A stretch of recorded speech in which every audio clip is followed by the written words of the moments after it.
What's happening, everybody? Welcome to Game Day with Trey. This is your host, Trey, and today I'll be covering the NFC East top 4 quarterbacks ranked from bottom to top. Fantasy, PPR, points. You want to know what's going to happen in the actual season and whether or not these guys will be successful on the actual field. I'm going to give all of it to you today on today's podcast. So, let's go ahead and get started, man. Bottom of the list, we all know is Sam Howell, okay, with the Washington Commanders. Now, it's no mystery as to why this young man is at the bottom of the list. I mean, he only played one game last year, the last game of the year. He threw one touchdown, one interception for 169 yards. Okay, he rushed for 35 yards in the game. He had a 57.9% completion percentage, and he had a QBR of 64.4 with a passer rating of 83. Like, let's just be honest about this, all right?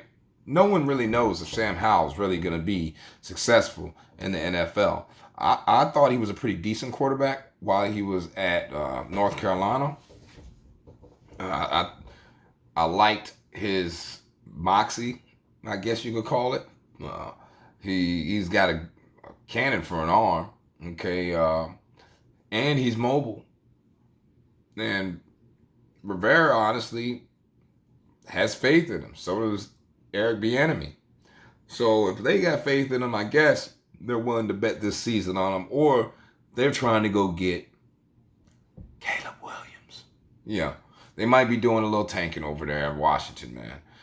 I hate to put that on anybody, but at the end of the day, when you're stepping into this division with the weapons that you're arming him with, I mean, his best weapons are Jahan Dotson and Terry McLaurin at wide receiver. And then he's got Antonio Gibson and Brian Robinson Jr. at running back.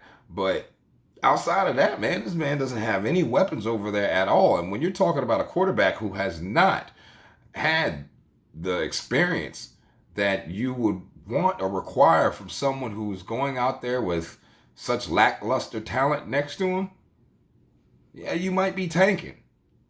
And that's sad because last year they were 8-1. So they actually finished good last year. They almost made the playoffs, man. Yet and still, this is the direction you're deciding to take? This is what you're doing? I don't know. I'm not understanding everything that Ron Rivera's got going on up there. Maybe he knows more than I do. I'm pretty sure he does. He is the head coach of the team. All right. But, yeah, this is a tough one. So let me go ahead and give you his fantasy PPR stats projections by Mike Clay. All right. So Mike Clay's got him going for 3,042 yards, 14 touchdowns, 12 interceptions, 35 times to be sacked, 296 yards rushing, 2 touchdowns, and he's ranked the 29th quarterback in the NFL. Good for 191 points and between 1 and 5 actual wins that they're favored for the whole season. Okay, so I guess I'm right in line with what he thinks, because I honestly think they're probably tanking. They are going to end up between 1 and 5 wins if you look at their schedule and you look at who they're playing, and if you just look right now on Caesars Sportsbook or Mike Clay's projections, if you want to look there on ESPN, wherever you want to look, you will find that they are not favored in more than one game, I think, or 2 games. They just end up between 1 and 5, 5 wins total, because of the fact that I give them, if their projection is over 57% or 53%, so that gives them the opportunity to win. So that's how I look at it, y'all. Y'all tell me what y'all think in the comments, man. Will the Washington Commanders get Caleb Haney? or are we talking about a team that's going to flounder in the middle with a quarterback that is, I guess could be a little bit better than maybe we're projecting him to be right now? So y'all let me know in the comments, man. I'd love to hear from you Washington fans out there and see what you Commanders think. All right. So next on my list, we have At number 4, Daniel Jones, also known as Danny Dimes. Yeah, so Danny Dimes, man, I like this young man. I think he it's been a good pairing with him with Brian Daboll, since Brian Daboll's come there and be the head coach of the New York Giants. I think the offense fits him well, but there's a big problem, man. Okay, they still have not signed Saquon as of right now, and I believe the day is coming up. I think it's the 15th, Saturday or something like that, that they got to get this in, and they got to get him under contract and in the door. So as of right now, recording this, he has not signed his long-term deal, nor has he signed his extension. So that means that Daniel Jones' top weapons that he has at the running back position, which is the position that protected him all last year. Remember, Saquon Barkley. And if you haven't seen this in the previous podcast, I speak about it in the previous podcast. Saquon Barkley led the team in receiving last year with 57 receptions for 700 and I want to say 30 yards or 720 yards, something like that, while still rushing for, I want to say 1,200 yards, 1,100 yards. So at the end of the day, Saquon Barkley made up for about 35% of the offense that they had out there. 35 to 40% of the offense was Saquon. That's a dangerous recipe if you don't have him on the field by game 1. Even if you did bring in Darren Waller. Okay? Remember, the New York Giants finished 9-7 last year. Okay? Daniel Jones threw for 3,205 yards, 15 touchdowns, 5 interceptions. He got sacked 44 times.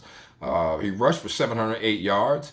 He had 7 rushing touchdowns. His completion percentage was 67.2. His QBR was 60.8. And his passer rating was 92.5.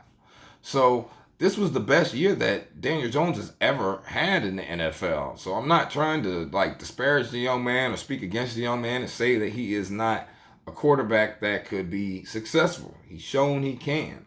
But 15 touchdowns passing when you're a quarterback, when you threw the ball for 3,000 yards, and the majority of the time you threw it to your running back, that's just not a recipe for success. That's why I believe that it was a good idea to bring in Hyatt. It was a good idea.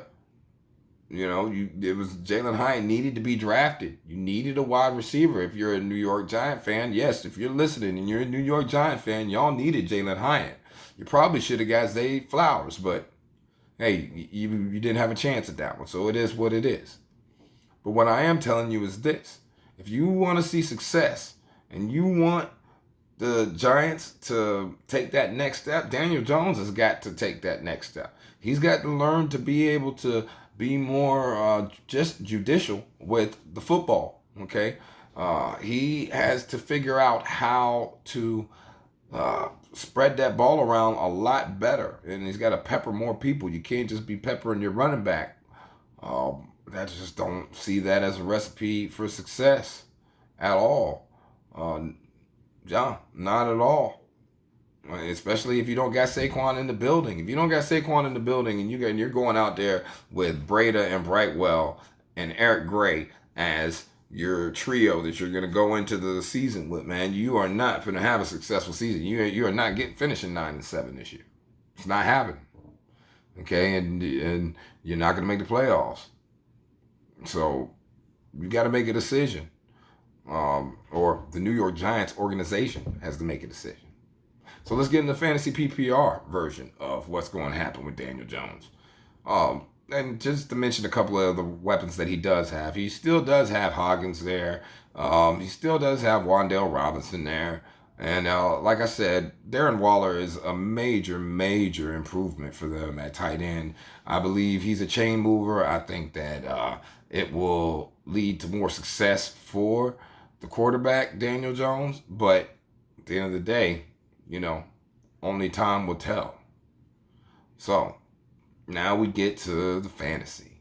So he's projected for 3,382 yards, 20 touchdowns, 10 interceptions, 41 times to be sacked. He's going to rush for 556 yards, so that's a downtick from last year from the 700 yards he rushed for. He's only going to rush for 4 touchdowns this year versus the 7 touchdowns that he rushed for last year. He's ranked as the 14th best quarterback, and that's good for 269 fantasy points in a PPR league. The sad thing is, though, I only got him winning between 5 and 7 games, you guys. Yeah, that's right. They're possibly going 5 and 13 or 5 and 12, or they're gonna go 7 and 10, which equals missing the playoffs either way, losing season. Now, could Mike Clay's projection combined with my projections right now be because of the Saquon dilemma, or could it be because we honestly see Daniel Jones is not the quarterback? You shouldn't have paid Daniel Jones the money they paid him. Remember, if you don't know, you guys, history lesson real quick. They just paid Daniel Jones. They just gave him the big contract. That's why Saquon's out in the dark right now. I just don't think that was a smart idea. That's just me. That's just me. But I digress, man. Let's go look back. So, back to the list. Who's number 2? Yeah, it can only be one person, man. At number 2 in the NFC East, I got Dakota Rain Prescott. Yeah, I said it. Dakota Rain Prescott. Dak. All right, for all y'all Cowboy fans out there, man, I pray that this season is a little bit better than last season. A lot of people piled on Dak last year with the 15 interceptions and lead the league in interceptions. But really, 15 interceptions is not a lot when you're a Tampa Bay Buccaneer fan and you had Jameis Winston at quarterback throwing 30 interceptions. No shot at Jameis. Okay, he was in a situation where they were throwing the ball a lot because of the style of offense that we were trying to run at that point in time. And we had no running game, just like we didn't have a running game last year. And that's why it's so important for Dak to have a running game this year, okay? Because you got rid of Kellen Moore. So the offensive coordinator, Kellen Moore, is gone. Mike McCarthy's now calling plays for the Dallas Cowboys. All right, he's been a while since he's called some plays. Let's just be honest about that. Last time he called plays, he was in Green Bay. All right, last year with Kellen Moore at the helm, offensive coordinator, they finished 12-5. Dak threw for 2,860 yards, 23 touchdowns, and 15 interceptions. Now, those yards and that touchdown-interception ratio is why everybody piled on him last year, even though 15 interceptions leading the league really isn't that a lot of interceptions. But, it is what it is. Okay? He got sacked 20 times last year. Remember, he did miss some games. Cooper Rush had to come in. He only rushed for 182 yards, 1 rushing touchdown. Completion percentage was 66.2. His QBR was 57.9, and his passer rating was 91.1. Yeah. Yeah, Dak, you got to tighten up, brother. He still has weapons, okay? Tony Pollard will be returning regardless of how long it takes him to return. That's a whole nother story.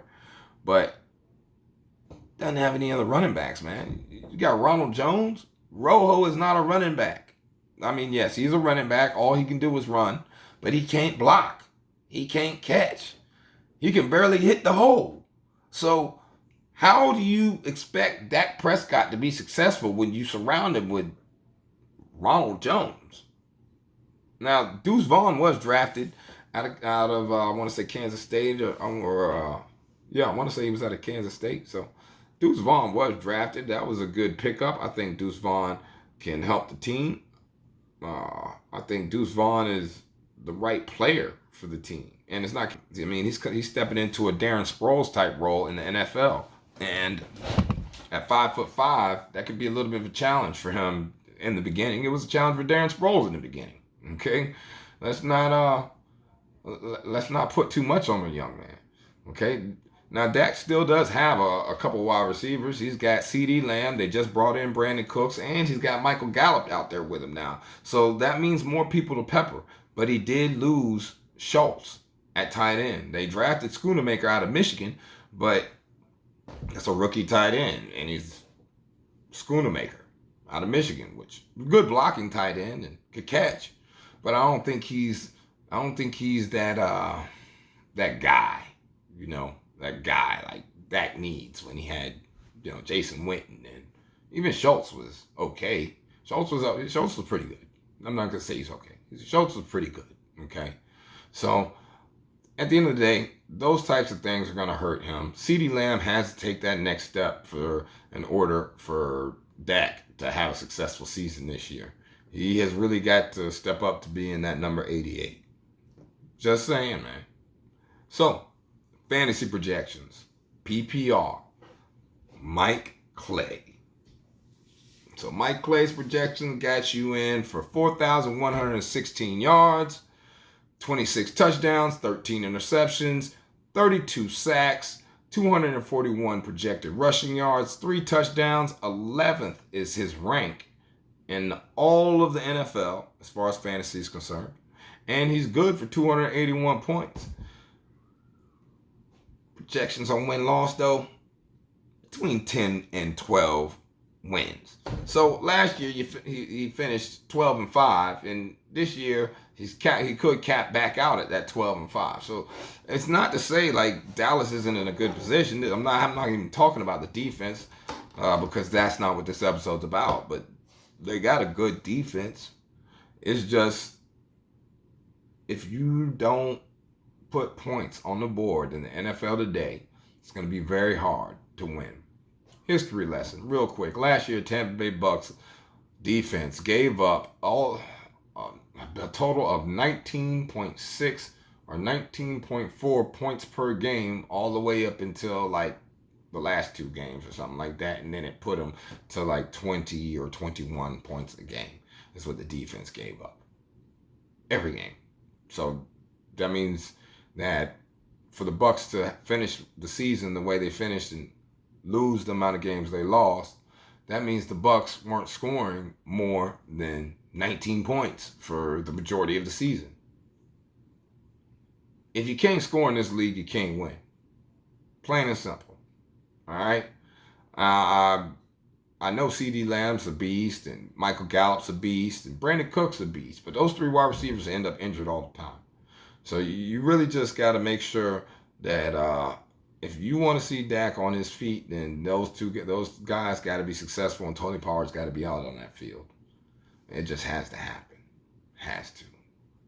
Now, as we all already knew, the number 1 quarterback in the NFC East is Jalen Hurts. Yeah. Big dog. Okay.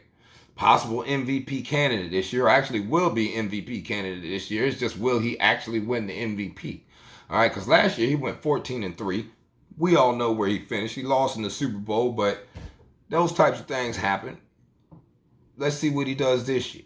But last year he finished with 3,701 yards, 22 touchdowns, 6 interceptions. He got sacked 38 times. He ran for 760 yards, 13 touchdowns, completion percentage of 66.5, QBR of 66.4, with a passer rating of 101.6.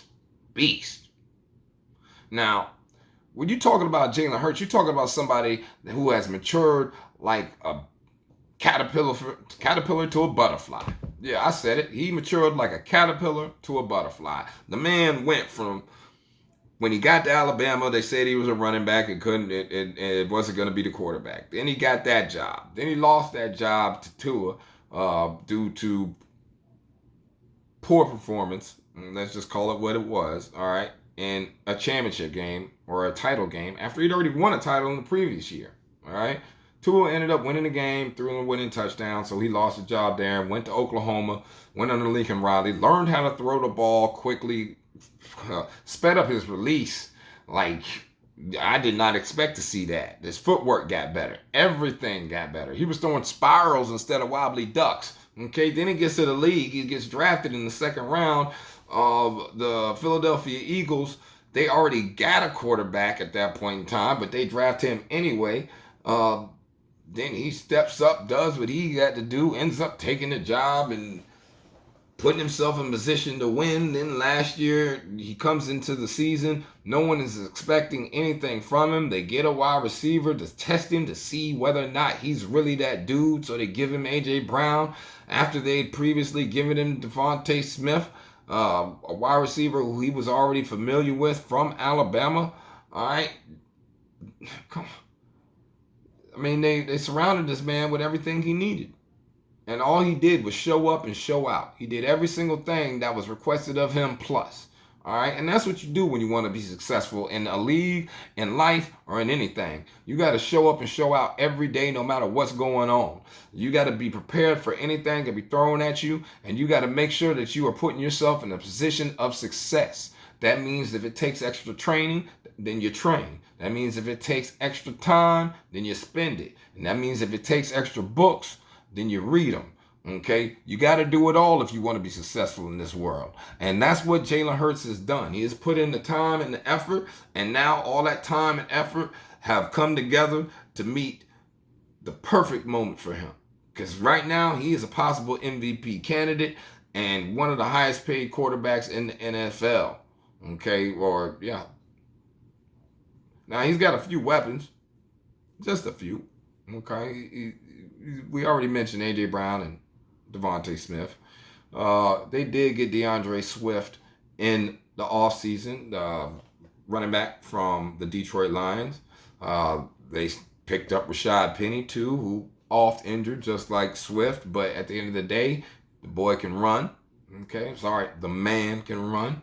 All right. Then they had Kenny Gainwell already. And Kenny Gainwell is a good running back. He's very serviceable. He did a very good job last year when he was filling in for Miles Sanders. And heck, he's always been in the rotation. So then they also got the tight end, Dallas Goedert. We know what that is. Okay, that's box check every time. So at the end of the day, he's got the best set of weapons in this division. So let's see what Mike Clay says he's going to do with these weapons in this division. So he's projected for 3,511 yards, 22 touchdowns, 10 interceptions, 35 sacks, 671 rushing yards, 12 rushing touchdowns. He's ranked third in the NFL as the third best quarterback in the NFL. And then, to boot, he's good for 340 PPR points. So, when you got him finishing somewhere between 11 and 12 wins, when you're looking at the projections, and it's a possibility that it could come down to them in Dallas, man, look, I'm for the money. My wife's a Dallas Cowboy fan, but for the money in that game, I got to rock with the Eagles. It just is what it is, man. No shots and not disparaging Dak, but I gotta rock with the Eagles on that one, man. I think Jalen Hurts could be the MVP candidate of the year. And if you get him on your fantasy team in the first 3 rounds, I think you got to steal. I know a lot of people like to take running back, and then after running back, take another running back to come back to wide receiver, then go back to quarterback or running back, specialist or tight end or whichever position you're trying to draft. I mean, like, I know a lot of people have different methods of how they want to do their fantasy, but if you can get this guy on your team, I suggest you get this guy on your team, man. That puts up a good points per game for you. He was on. I had him last year. You know, I didn't win that league, but I did come in the playoffs and do pretty good in that league. And in my other league, I won. You know, so But y'all, go ahead. Tell me how you felt about this one in the comments. I hope I gave you enough information. I hope it's pertinent to what you're trying to garner or gain from my podcast. And if there's anything that you think that I could be doing to add to your experience, man, please let me know. Hit me up in the comments, and we'll go ahead and get that done. Y'all have a blessed day. Stay safe, man. I'ma holler at y'all. Peace.